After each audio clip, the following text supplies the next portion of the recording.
fire department. What is the address of your emergency? And how old is the person in seizure? Roughly around 50, 55, Okay. 56. Male or female? Yeah. Okay, and is he awake at all? Yeah. Okay, and is he breathing? Yeah. I joined Kaiser in 2006. Last year in July, I went in for a full physical. My results were excellent.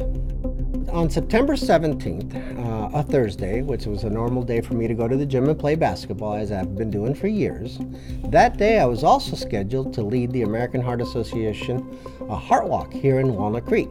I played an entire game of full court basketball. Once the game was over, I sat down on the bench. Apparently, I fell over at that point, completely losing consciousness. The folks then started calling my name because they were ready to start the second game and realized that I wasn't responding. My heart had stopped. One of the young men there started to pound on my chest while the others went to call 911. I had flatlined or died for 11 minutes. So they revived me and I was not awake, but my heart was working again.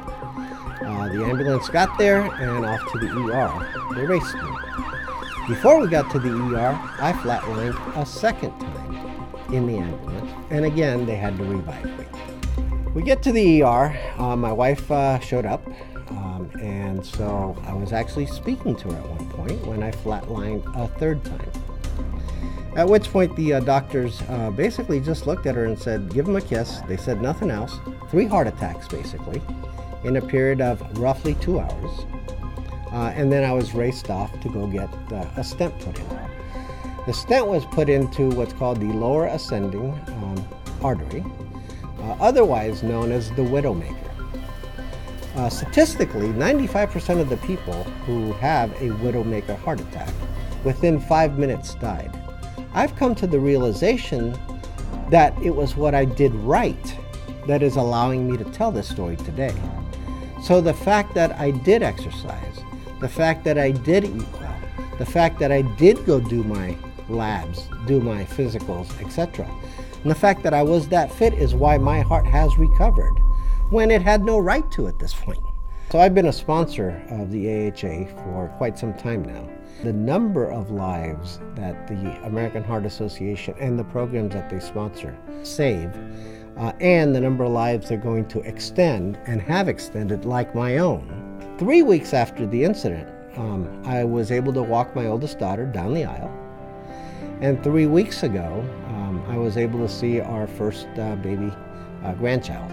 This year, I plan to not only attend the Heart Walk for the American Heart Association, but I will be sponsoring and leading the one here in Walnut Creek.